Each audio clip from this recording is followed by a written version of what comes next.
저희가 스마트 시티 내용이었는데 좀 광범위한 내용을 많이 다뤘던 것 같습니다. 그래서 조금 제가 사실은 스마트 시티 위원회가 저희 지금 한 2018년 되게 오래됐습니다. 한 5년 넘게 6년 넘게 진행을 하고 있고요. 사실은 이제 과기정통부보다도 국토부라든지 환경부 여러 다부처들에서 스마트 시티를 이루어지고 있어서 버티컬에서 되게 어려움을 좀 겪고 있습니다. 그래서 조금 좀 구분을 해서 제가 질문을 좀 드리도록 하고 패널 분들께 좀 나누어서 설명을 듣고서 좀 하나씩 정리를 하도록 하겠습니다.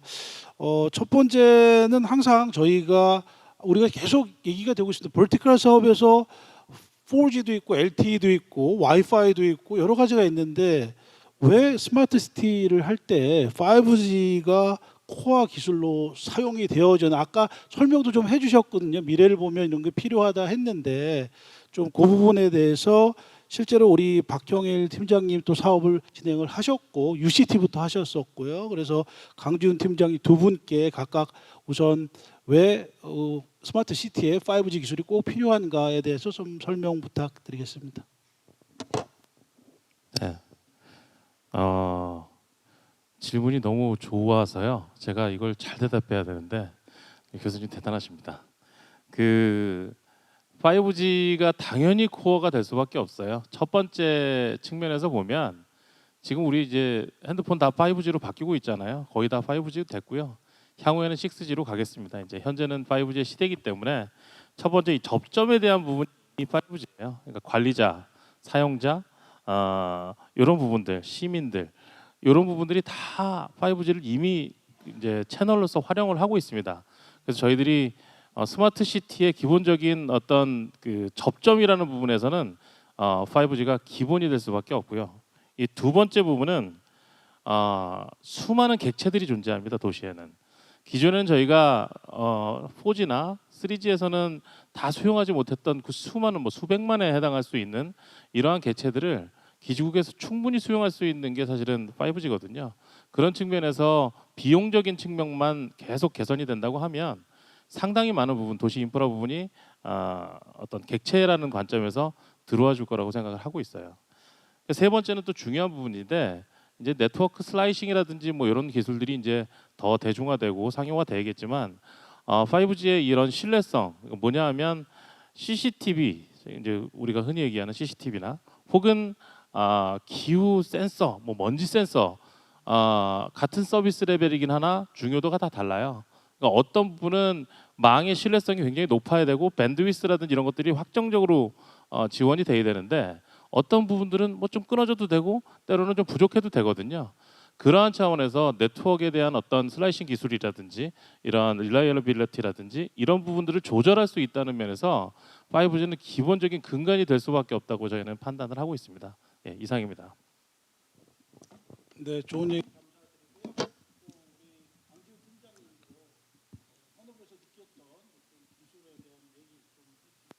예, 좀 길게 해주셔도 되는데, 예. 일단 말씀하신 대로 사실 이제 스마트 시티가 구현이 된다라고 봤을 때 저희가 5G를 정의했을 때 1제곱킬로미터당 100만 개 디바이스를 감당하겠다. 향후에 6G에서 1억 개까지도 얘기하고 계시는데요. 말씀하신 대로 문제는 그 디바이스들이 요구하는 QoS 수준이 다 다르거든요. 그러니까 온도 센서 같은 경우 진짜 하루에 2번만 보고해도 되고, 근데 뭔가 신호등을 컨트롤하고 이렇게 로봇을 제어하고 하는 이런 서비스들은 실시간으로 되게 중요하게 연결이 돼야 되고요. 이거를 기존 방식으로, 그러니까 피지컬한 관리는 이제 힘듭니다. 전부 다 가상화가 될 거고 논리적으로 관리가 될 거고 심지어는 걔가 AI로 관리가 될 거라고 다들 전망을 하시잖아요. 그러면 그렇게 수많은 종류의 네트워크를 AI가 자유롭게 관리를 하고 또 요구하는 수준에 맞는 네트워크 구성이 실시간으로 바뀌려면 기존의 인프라 체계에서는 할 수가 없었고요.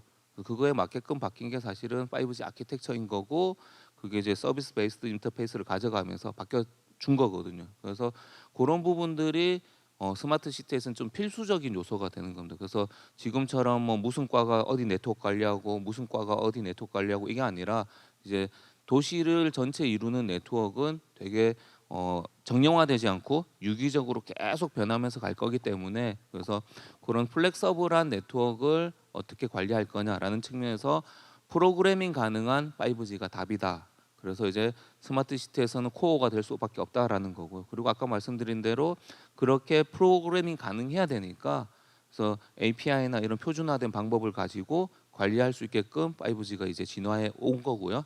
그래서 슬라이싱이나 이런 이제 피지컬한 기술들도 이제 제공이 되기 시작했고, 그 다음에 API라든지 혹은 이제 AI 기반의 오케스트레이션이라든지 이런 논리적인 방법들도 이제 제공이 되니까 아마도 지금까지는 5G에 좀 이런 서비스들이 눈에 안 보여서 왜 5G 쓰냐 생각하셨겠지만 내년부터는 그래도 현실적인 이제 서비스들이 하나둘 나오면서 아마 저희가 보기에는 이제 한 5년 정도 계속 발전을 하면 아 이래서 5G였구나 하실 순간이 올 거라고 믿고 있습니다.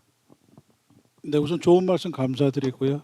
항상 이게 이제 저희 키 이슈였는데 질문이기도 하는데 이제는 당연히 5G다라는 모든 분들이 인식할 수 있는 그런 어떤 기술적인 측면에서 지금 세 가지 광대역, 초다수, 초저지연 얘기도 다 해주셨고요. 또 서비스까지 해서 그 퀄리티 오브 디맨드까지 얘기를 다 해서 이런 것들이 실제 5G가 아니면 서비스가 어렵겠다 해서 5G가 스마트 시티인지 코어 기술이 될 것 같다는 말씀을 좀 해주셨고요. 다음으로는 이제 저희도 항상 또 계속 고민이 됩니다. 이제 스마트 시티가 이제 벌티컬 산업들이 돈이 돼야 되는데 사실은 서비스 프로바이더 입장에서는 이제 돈으로 뭔가 서스테이너블하게 운영을 해서 해야 되는데 해보신 어떤 이제 경험적으로 저희 좀 뭐 스마트 시티에서 좀 가장 좀 그래도 돈이 될 만한 조금 잘 될 것 같은 좀 발전이 있는 그런 비즈니스 모델들이 또는 유스 케이스가 좀 여러 개가 있지만 어떤 것들이 좀 있을까 좀 이거는 박문구 전무님하고 강지훈 팀장님께서 지금 여러 가지로 컨설팅 또는 실제로 느끼고 있어서 좀 말씀 좀 부탁드리겠습니다.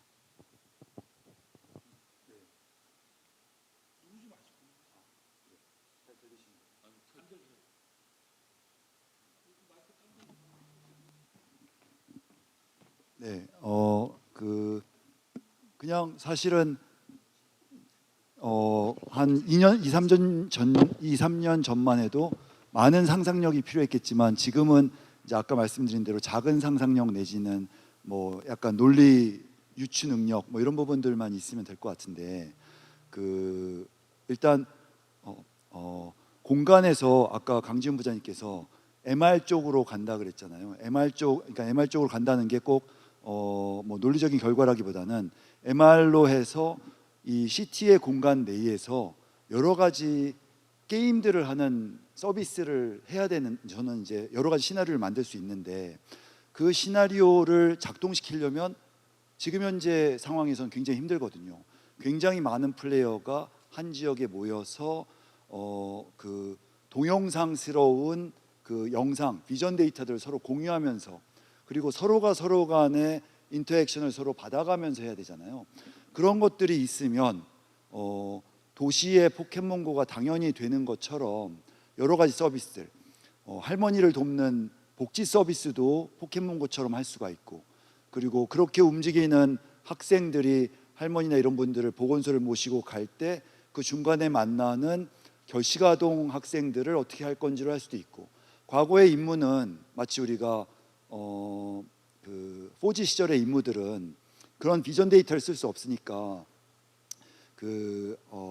핸드폰 나오기 전에 이 메신저를 썼던 시절처럼, 그냥 내지는 공중전화를 썼던 시절처럼 뭐 하기로 했지 하면 그것만 일방향으로 갔다 오는 거지만, 이제는 그 미션의 여정 중에 만나게 되는 여러 그 공간의 오브젝트들과의 인터액션들을 서비스화할 수 있기 때문에 그 서비스를 하기 위한 그 만나는 접점들, 그리고 실시간으로 움직이는 그 각 오브젝트들이나 휴먼들의 동선을 따라가면서 서로 계속 팝업들을 때려주고 레코멘데이션을 때려주는 것들은 도저히 5G가 아니면, 왜냐면 지금 못하니까요. 지금 못하는 게 분명하니까 그런 서비스를 해야지 도시 내의 트랜잭션이 굉장히 더 풍성해지잖아요. 또 OTT도 마찬가지인 것 같아요. 우리가 눌러보시면 단 1초, 2초만 뭔가 걸리고 안 나와도 에이 이거 못 쓰겠어 하고 덮어버리고 다른 쪽으로 넘어가잖아요. 그걸 보면 알다시피 고객을 사로잡고 시장을 사로잡으려면 순식간에 이게 이 사람을 위해서 이 사람이 원하는 것들을 레코멘드 해주고 딱 띄워줘야 되는데, 요즘 그런 게 있더라고요. 그러니까 저희가 광주 쪽에서 굉장히 멀리 떨어진, 서울에서 멀리 떨어진 광주에서 그 비즈니스 모델 이런 얘기들을 했었어요. 광주는 사람이 잘 안 오니까, 광주임에도 불구하고 대도시임에도 사람이 안 오니까 저희가 K-팝 리얼타임 인터액션 공연장을 어떻게 만들 거냐. 지금 현재 밴드위스로는 실시간으로 그 360도의 막 굉장히 UHD급 영상을 해외로 송출해서 그 사람들이 팬들이 막 소리 지르면서 막 여러 가지 하트 보내고 뭐 이렇게 반응을 할 때 거기에 대해서 누구 이름을 불러주면서 이런 상호작용, 인터액션이 현재는 안 되거든요. 그럼 그게 된다면, 광주에서 그게 된다면, 광주의 공연장에서 굉장히 넓은 밴드위스로 해서 5G를 여러 개를 좀 굉장히 컴팩트하게 붙여서 그런 것들을 송출하는 시스템을 만들어서 공연장을 돌리면 서울에 있는 공연자들이 당연히 거기 가서 공연을 할 정도로 지방 소멸을 막을 수 있는 어떤 공간이 될 수가 있고, 그러면 그건 새로운 서비스 산업이 되잖아요. 굉장히 단순하고 쉬운 가까운 미래를 상상하면 지금 현재 도저히 할 수 없는 서비스들과 비즈니스 모델이 있기 때문에 그걸 구현하면은 ROI가 나올 수밖에 없고, 이거를 뭔가 인프라하는 정부 공공과 공공이 조금 이 화입 자금을 넣어주면, 마중물 자금을 넣어주면 민간은 당연히 돈을 내고 들어올 거라고 생각합니다.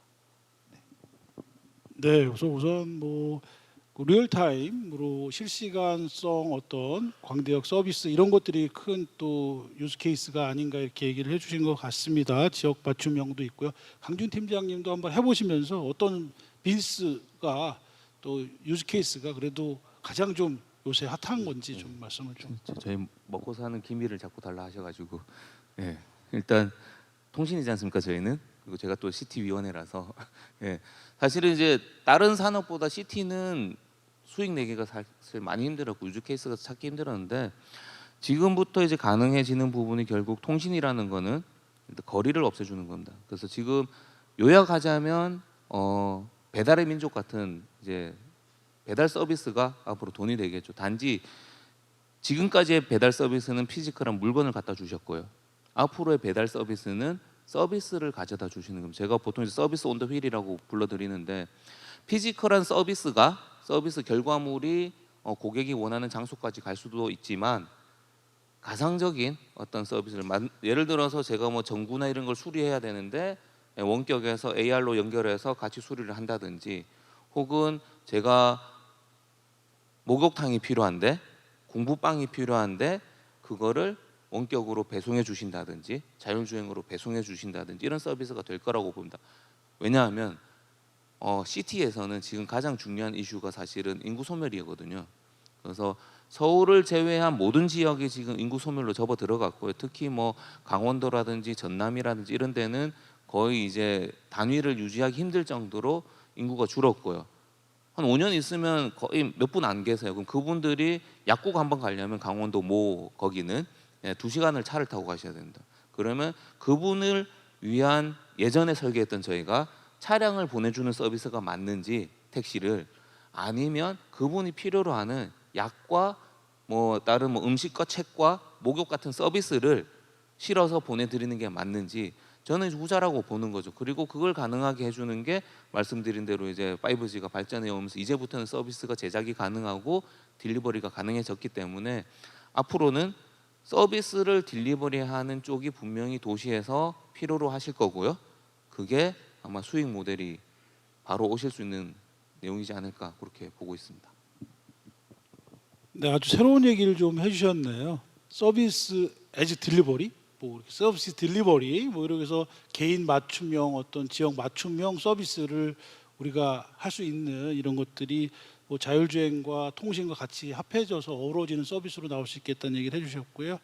너무 감사합니다. 또 새로운 얘기를 들었던 것 같습니다. 또 이번에는 조금 실제 우리 KT에서 UCT부터 또 레전드 오브 스마트 시티시네요. 뭐 이렇게 스마트 시티를 초창기부터 해서 뭐 여러 가지 경험을 많이 해주셨었고요.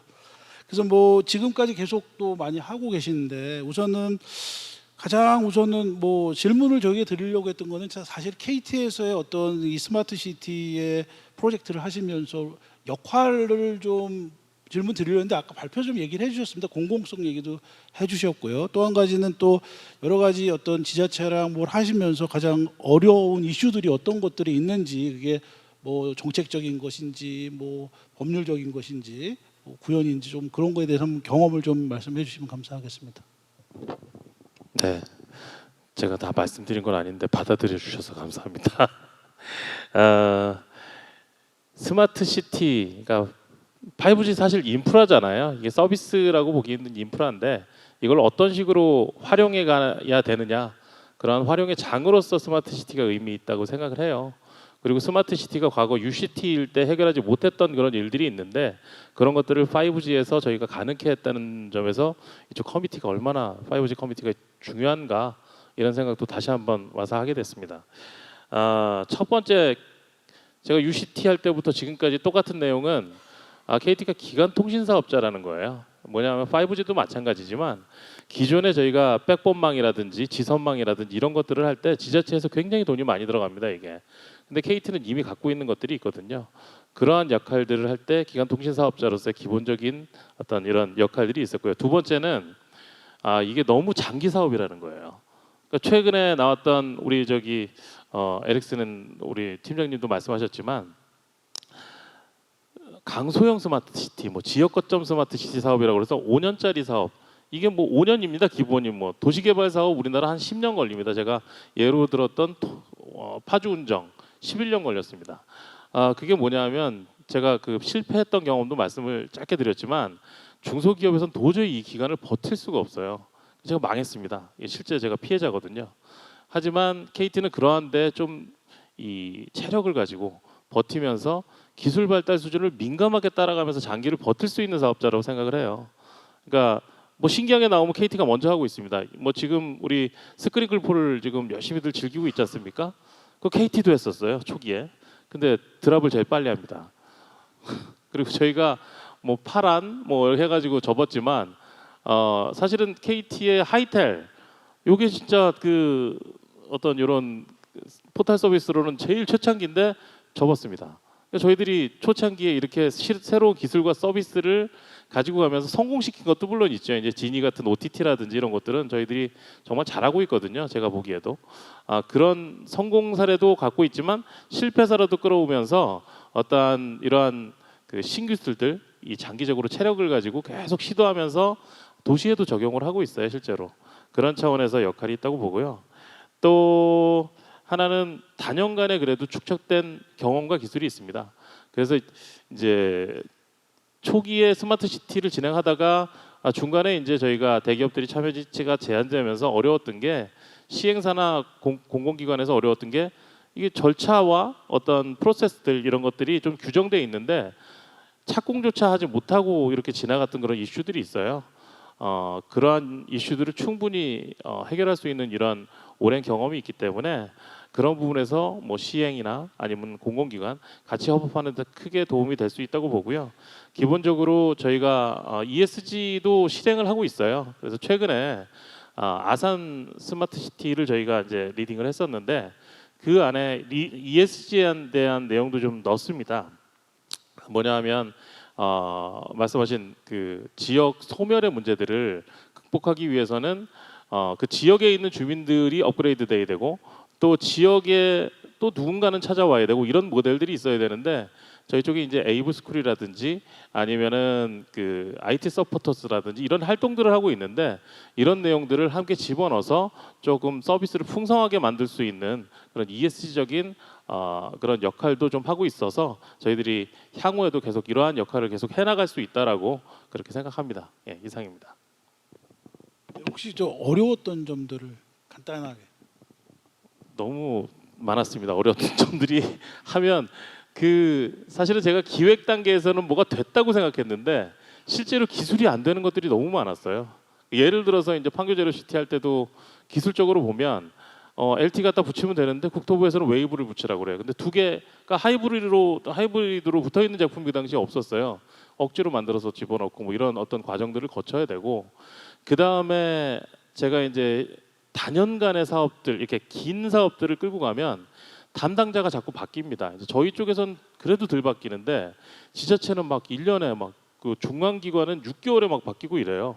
그럼 결정했다가 바뀌고 결정에다 바뀌고 정책이 또 이해를 시켜드려야 되고 이러한 과정들이 지난하게 또 가져갑니다. 그리고 세 번째 또 어려운 점이 있다 그러면 좀 IT의 서러움인데 이 건설에 비해서는 정말 보이지도 않습니다. 전체가 뭐 조짜리 사업이면 저희는 그냥 몇백억, 천억 이렇습니다. 그리고 후공정이에요. 그러니까 전공정에서 토지공사라든지 이런 것들이 일어나고 보면 뒤에 건물도 좀 쓰고 하수 관로 좀 쓰고 이런 정도의 사업이 진행이 되기 때문에 후공정이에요. 그래서 전공정들의 문제가 생기면 뒤에 후공정들의 영향을 받는 그러한 일들이 있기 때문에 이러한 너무 많습니다 사실은. 근데 이런 한 세 가지 관점에서 좀 어려움을 겪었던 게 있었던 것 같습니다. 예.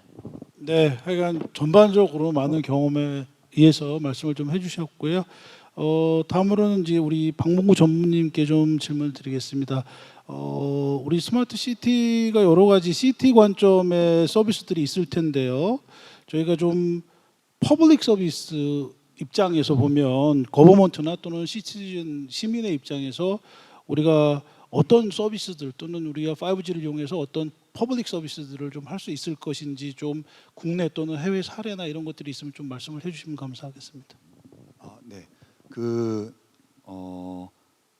제 생각에는 그동안 쭉 이 한국이 R&D로 걸어왔던 5G와 스마트시티와 여러 가지의 그런 것들이 결코 뭔가 허비됐던 시간이나 이런 게 아니라 거기에서 레슨들이 되게 많이 있더라고요.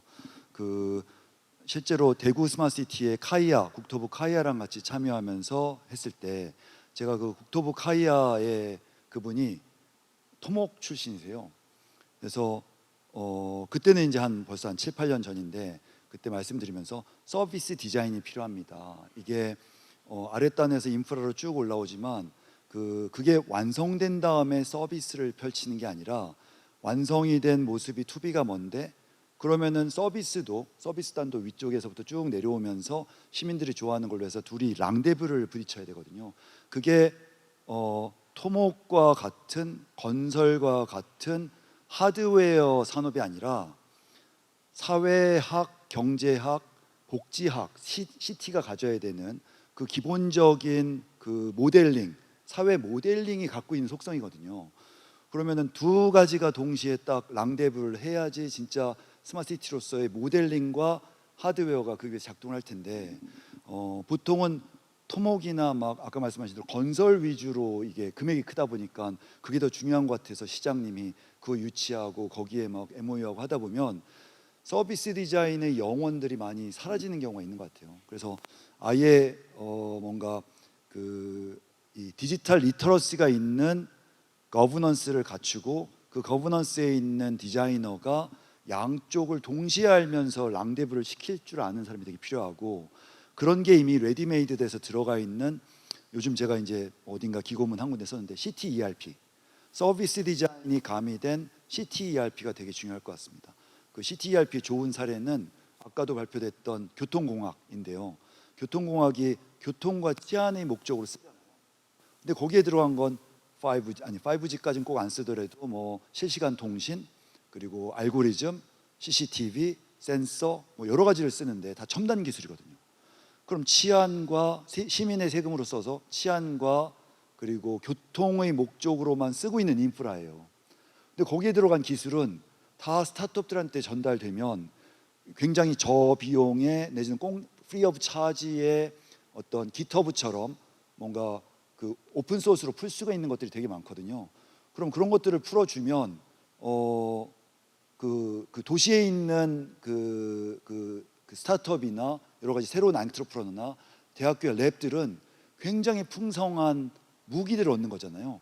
그런 거를 안 하고 있는 게 제가 되게 신기하다고. 그래서 CT의 서비스란 건 앞으로 뭘 어떻게 해야 될 때가 아니라 지금 갖고 있는 첨단 ITS를 어떻게 라이브러리를 잘 구분해서 여러 유저들이 쓸 수 있게 나눠줄 거냐, 그런 생각의 전환만으로도 스마트시티를 굉장히 빠르게 전개시킬 수 있다고 생각합니다. 네, 좋은 말씀 감사드립니다. 그래서 뭔가 기술도 좋지만 이제 서비스 관점에서 뭐 개인적으로 또는 정부에서 서비스를 먼저 생각하면서 같이 거기서 기술을 만들어가서 어떤 뭐 비즈도 서비스를 만들어가자 이런 얘기를 해주신 것 같고요. 또 마지막으로 좀 기술적인 입장에서 강재훈 팀장님 아무래도 우리 매니팩처에 계시는데요. 지금 뭐 프라이빗 5G, 이음 5G 특화망이라고 해서 지금 많은 사업들이 진행이 되고 있습니다. 그래서 그거에 좀 유즈 케이스들 지금 뭐 준비하고 계신 거나 이런 것도 좀 얘기를 해주시고 또 한 가지는 이제 계속 우리가 얘기가 되는 게 이제 지자체나 여기서 운영 때문에 프라이빗 5G가 그냥 개별적으로 운영됐으면 좋겠다 이런 얘기들 많이 하시는데 사실 그 서비스 프로바이더와 연계해서 할 수 있는 부분들도 서로 윈윈할 수 있는 것들이 어떤 것이 있는지 좀 한번 좀 경험을 통해서 말씀을 좀 부탁드리겠습니다. 네, 뭐 일단 사실 이제 그 CT 사업을 접근을 할 때 새 사업, 그러니까 아까 말씀드렸던 뭐 서비스 온 더 휠이나 이런 걸 고안해 낼 수도 있겠지만 사실은 기존의 서비스를 업그레이드하는 게 가장 뭐 좋은 접근법이고요. 5G가 가지는 특징은 모빌리티, 즉 이동하면서 데이터를 실시간으로 액세스할 수 있다는 거거든요. 예를 들어서 저희가 지금 미아를 찾고 싶은데, 예, 이게 도시 입장에서는 되게 중요한 문제거든요. 근데 미아를 잃어버리는 공간은 대체로 엄마랑 뭐 공원을 가거나 마트를 가거나 붐비는 장소에서 많이 잃어버리겠죠. 그러면 이제 저희가 뭐 지금 그 쇼핑몰하고도 이제 얘기를 하고 있는데 쇼핑몰에 들어올 때 카메라가 인지를 할 겁니다. 얘가 애기인지 아닌지 인지를 하고 그다음에 이제 뭐 당연히 이제 비식별화 거칠 거고요. 그래서 애기인지만 모니터링 할 겁니다. 그러다가 엄마가 허용해서 우리 애는 실시간 추적해 주세요 하면 이제 얼굴 인지 들어가고요. 그러면 얘는 잃어버렸을 때 어디든지 찾을 수가 있습니다. 예, 이런 서비스들이 사실은 이제 앞으로 5G 스마트 시티에서 상당히 유용하게 쓸 수 있는 이제 내용들이 될 거고요. 그런 부분들이 이제 구현이 되려면 아까 이제 제가 그 시각 장애인을 위한 이제 안내 로봇이라든지 이런 이제 뭐 미아 찾기 서비스라든지 혹은 이제 조금 뭔가 그 예를 들어서 농촌에 계시는 고령자분들을 위해서 ATV를 타고 가시는 고령자분을 따라가는 이제 화물 운송, 밭일 하신 거 짐이랑 싣고 가셔야 되잖아요. 이런 서비스들을 이제 구현하고자 했을 때 사실은 프라이빗 네트워크 이제 통제해 줘야 되는 로컬 영역들이 있고요. 그거를 도시 전체적으로 연결해서 관리하는 이제 상용망 부분이 있고 특히 상용망에서는 매시브 IoT 부분은 필수적으로 상용망으로 가야 됩니다. 왜냐하면 뭐 연결되는 디바이스가 100만 개, 1000만 개, 1억 개가 넘어갈 건데 도시 입장에서는 한 10억 개까지 간다고 보면 서울시는 그거를 프라이빗 네트워크에서 관리하실 수는 없는 겁니다. 10억 개는 당연히 이제 상용망에 연결을 해서 지금 핸드폰 관리하듯이 셀룰러가 관리하는 디바이스 매니지먼트 기법으로 가야지 이더넷이 관리하는 다이렉트 디바이스별로 다 관리하는 이 방식으로는 할 수가 없거든요. 그래서 그런 부분들이 아마 상용망하고 특화망하고 서로 좀 잡아가야 될 거고 특히 이제 CT 관련해서 조금 더 추가를 한다면 사실은 이제 정부에서도 조금 고민을 하셔가지고 CT가 쓸 수 있는 이제 뭐 주파수 대역을 다시 고민을 해 주신다든지 왜냐하면 CT 입장에서는 그래도 또 광역으로 자기들이 필요한 주파수 대역이 또 있는 거거든요. 그리고 그런 부분들이 기존 재난망하고 겹친다든지 이런 게 있을 수 있으니까 그런 걸 좀 심도 깊게 이제 논의하셔도 되지 않을까라는 좀 생각을 해봅니다. 네, 감사드립니다. 그래서 유즈 케이스에 따라서 프라이빗 네트워크를 특화망을 쓸 수도 있지만 좀 광대역이라든지 지역적으로 볼 땐 같이 서비스에 대한 얘기를 해주셨고요.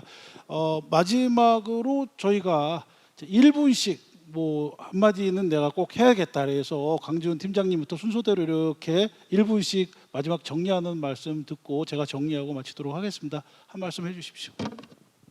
네, 뭐 일단 다들 예산이 줄어들었다고 걱정들이 워낙 많으셔서 그래서 어쨌거나 저희는 사실은 이제 접근을 할 때 예산적인 측면보다는 어떤 서비스가 진짜 이 지역을 살려낼 거냐라는 측면으로 많이 보고 있거든요. 그래서 그런 부분으로 우선 좀 고민을 하신 다음에 사실 예산 문제를 좀 접근하셨으면 좋겠고요. 그리고 그런 서비스를 고민하셨을 때 해결하기 위한 기술은 이제는 5G가 상당히 고도화돼 있다. 그러니 좀 이제는 걱정 마시고 5G를 사용하는 부분에 집중을 하셔도 될 것 같습니다. 예산 걱정하지 말고 시작을 하자. 또 이렇게 방법 좀 말씀. 예. 제가 요즘 중앙 정부나 지자체들 컨설팅을 이제 하면서 많이 말씀드리는 게 이제는 디자이너의 시대다.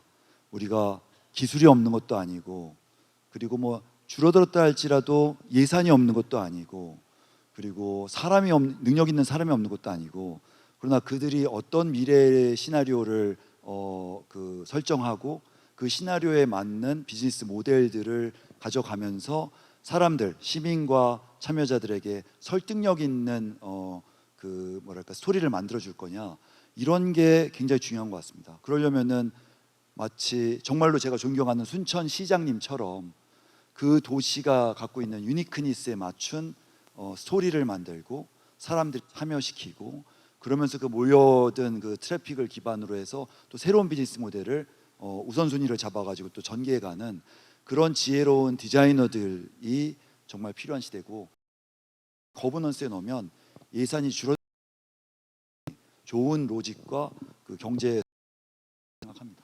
네, 뭐 좋은 디자인이 필요하다. 이제는 뭐 기술이나 이런 게 뒷받침 됐으니 표현할 수 있는 뭐 디자인 이런 것들이 필요하다. 또 박형일 팀장님 또 말씀 좀. 이 스마트 시티는 를 하면서 저를 울고 웃게 했던 아젠다입니다. 근데 또 초청해 주셔서 또 큰 그래서 이렇게 중요한 자리에 고요. 스마트 시티는 라고 생각해요. 아직도 멀었습니다. 사실은 우리가 생각하는 멀었습니다. 그러한 스마트 시티가 있도록 우리 여기 계신 관심을 가져주시고 그 다음에 한 발씩 더 정말 깜짝 놀랄 도시를 최초로 한국에 만들고 세계가 원하는 지금 뭐 수없이 많은 나라들이 이렇게 뭔가 교류를 하고 있는데 그쪽 의미 있는 사례를 만들 수 있도록 가져습니다. 예, 이상입니다. 전반적으로 얘기를 실제 경험이 많은 듯이 우리 박형일 팀장님께서 도 어려움도 얘기를 해주셨고요. 그러면서 저희가 느꼈던 거는 그렇게 몇 년 해왔는데 이제는 이제 그런 질문이 필요 없고 당연히 들이 많다라는 얘기로 또 다 정리를 한번 해주셨던 것 같습니다. 그리고 또 뭔가 이제는 뭔가 꿈을 가지고 디자인을 해가지고 더 큰 뭔가 시티가 할 수 있는 일을 만드는 것들이 중요하고 그 다음에 뭔가 유스 케이스라든지 뭐 이런 것들을 찾아 나가는 것들이 이제는 필요하다는 얘기를. 기업체의 입장에서는 뭔가 찾아가는 서비스, 뭔가 그냥 뭔가 있는 것이 아니라 사용자들을 위한 어떤 서비스를 찾아. 뭔가 기술이 다른 지역으로 바뀌어도 플랫폼 자체가 이제 스탠다드 돼가지고 뭔가 앱을 하나 만들었을 때 어디저기.